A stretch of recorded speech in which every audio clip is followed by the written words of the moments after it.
Okay. Ma'am ఇప్పుడు మనం చూసుకున్నట్లయితే కరీంనగర్ హ్మ్. పక్కనే రామగుండం ఇది అంతా ఒక బొగ్గు గని ఏరియా అన్నమాట.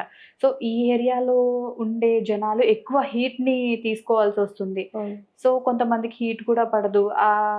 ఫేస్ కానీ, బాడీ కానీ చాలా డల్ అయిపోతూ ఉంటుంది. ఓకే. సో, ఇలాంటి కండిషన్స్‌లో ఏం యూజ్ చేస్తే బెటర్ అంటారు? First of all have more water. రెగ్యులర్‌గా ఎక్కువ వాటర్ తీసుకోవటం ఒకటండి. హైడ్రేషన్ స్కిన్‌కి కంపల్సరీ వాటర్ అవసరం. వీలైనంత వరకు కొంచెం లిక్విడ్స్ అంటే జ్యూసెస్ కానీ, కొంచెం నారింజ, దానిమ్మ లాంటి జ్యూసెస్ తీసుకోవటము, లేకపోతే సన్ స్క్రీన్ రెగ్యులర్‌గా యూజ్ చేయాలి. బికాజ్ సన్ స్క్రీన్ SPF 50 కంటే ఎక్కువ ఉన్నది యూజ్ చేస్తే బెటర్.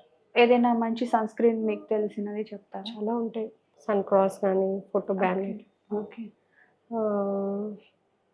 SPF 50+ ఉన్నవైతే బెటర్. సన్ స్క్రీన్ అన్నది కూడా every 4th hourly compulsory apply చేయాలండి. మనం మార్నింగ్ పెట్టాను మేడం నైట్ వరకు అది సరిపోతుందంటే కుదరదు. డెఫినెట్లీ ఎవ్రీ 4 అవర్కి రిపీట్ చేయాలి తప్పకుండా. అండ్ కొంచెం లైఫ్ స్టైల్ మోడిఫికేషన్ కూడా చేసుకుంటే వీలైనంత వరకు నాన్ వెజ్ కానీ, లేకపోతే హ్యాబిట్స్ చేంజ్ చేసుకుంటే కూడా చాలా వరకు స్కిన్ బాగుంటుంది.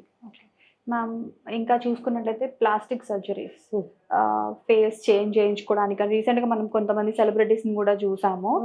ప్లాస్టిక్ సర్జరీ చేయించుకొని అది వికటించి లిప్ ఒక రకంగా తయారైపోయింది.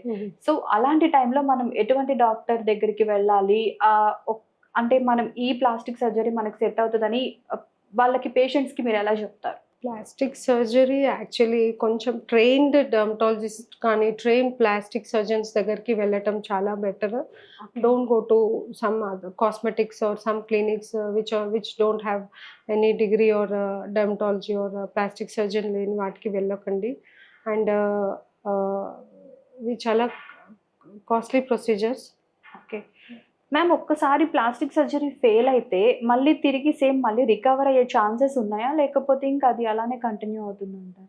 రికవరీ అన్నది కొంతవరకు కష్టమే. కాకపోతే మళ్ళీ చేయొచ్చు. మళ్ళీ ప్లాస్టిక్ సర్జరీ చేసి మళ్ళీ నార్మల్ స్టేజ్‌కి తీసుకురావచ్చు. ఓకే. మ్యామ్ ఇప్పుడు సీజన్స్ చేంజ్ అవుతూ ఉంటాయి. ఎవ్రీ సీజన్‌కి మీకు డిఫరెంట్ టైప్స్ ఆఫ్ డిసీజెస్‌తో వస్తూ ఉంటారనమాట పేషెంట్స్. సో మీరు సీజన్‌కి అబ్జర్వ్ చేసిన డిసీజెస్ ఏమున్నాయంటారు? ఎక్కువ ఇప్పుడు మెయిన్లీ వర్షాకాలం కూడా నడుస్తుంది. ఇప్పుడు యూజువల్లీ సమ్మర్స్లో అయితే మాకు చాలా ఫంగల్ ఇన్ఫెక్షన్స్ ఎక్కువ వస్తాయండి.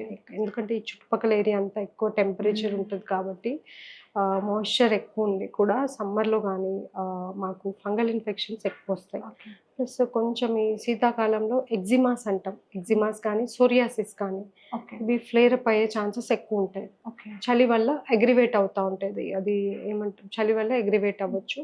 ఇంకా వర్షాకాలంలో ఇన్ఫెక్షస్ డిసీజెస్ ఎక్కువ చూస్తాం. లైక్ అంటువ్యాధులు, స్కేబీస్ కానీ, లేకపోతే చిన్న ఇంపెటైగో బ్యాక్టీరియల్ ఇన్ఫెక్షన్స్ అనేవి వర్షాకాలంలో ఎక్కువ చూస్తూ ఉంటాం. ఓకే మ్యామ్, అలానే మంగు మచ్చలు కూడా మనం చూసుకున్నాము. ఇక్కడ మొత్తం బాడీ అంతా కూడా వ్యాపించే అవకాశం ఉంది. ఉండదండి, అది ఫేస్ వరకు మాత్రమే వస్తుంది మంగు మచ్చలు అన్నవి. Face, cheeks, nose, forehead and అలానే సోబి అని కూడా అంటారు కదా, లైక్ వైట్ పొడ, వైట్ బ్లాక్ సిబ్బం.